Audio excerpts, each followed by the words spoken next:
সম্পূর্ণ প্রস্তুত থাকলেও প্রায় 1 বছর পরে আছে পাবনার ঈশ্বরদী বাস টার্মিনাল সংলগ্ন কাঁচাবাজার ভবন। প্রাণী সম্পদ ও ডেইরি উন্নয়ন প্রকল্পের আওতায় সর্বাধুনিক সুযোগ সুবিধায় বাজেটে নির্মাণ করে প্রাণী সম্পদ অধিদপ্তর। তবে পৌর কর্তৃপক্ষের অবহেলায় ভবনটি চালু হয়নি বলে অভিযোগ উঠেছে। যদিও পৌর প্রশাসক বলছেন আমলাতান্ত্রিক জটিলতায় বাজেটটি চালু করতে পারেনি ঈশ্বরদী পৌরসভা। AKS অর্জন করলো গিনেস ওয়ার্ল্ড রেকর্ডস। AKS বিশ্বব্যাংকের অর্থায়নে পাবনার ঈশ্বরদী বাস টার্মিনাল এলাকায় নির্মিত হয় আধুনিক এই কাঁচাবাজার ভবন। প্রাণী সম্পদ ও ডেইরি উন্নয়ন প্রকল্পের মাধ্যমে হস্তান্তরের পর পরিচালনা ও রক্ষণাবেক্ষণের দায়িত্ব দেওয়া হয় ঈশ্বরদী পৌরসভাকে। কিন্তু স্থানান্তরের প্রায় 1 বছর পার হলেও এখনও চালু হয়নি বাজারটি।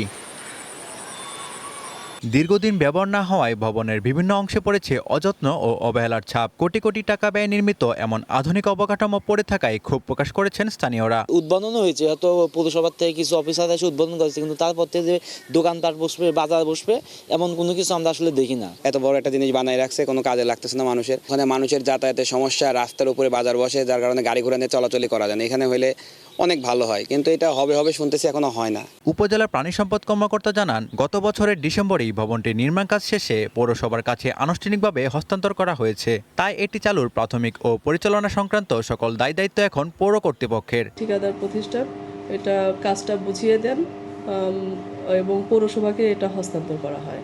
এখন দোকানগুলো বরাদ্দর বিষয়টা পৌরসভা বরাদ্দ দিবেন। পৌর নির্বাহী কর্মকর্তা জানান, ভবনটি কোন প্রক্রিয়ায় টেন্ডার আহ্বান করা হবে সেই বিষয়ে মন্ত্রণালয় থেকে এখনো কোনো সুস্পষ্ট নির্দেশনা পাননি তারা নির্মাণ কাজ শেষ করে পৌরসভাকে বুঝিয়ে দিয়েছে, কিন্তু এটা কি প্রক্রিয়ায় টেন্ডার হবে এটা আমরা আসলে এখনো নিয়ে আসতে পারি নাই।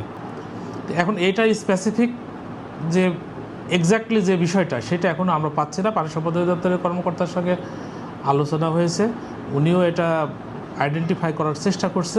ভবনটি চালু হলে স্থানীয় কৃষক, পাইকারি ও খুচরা বিক্রেতা এবং সাধারণ ক্রেতারা উন্নত ব্যবস্থাপনায় বিপণন সুবিধা পাবেন। One national desk.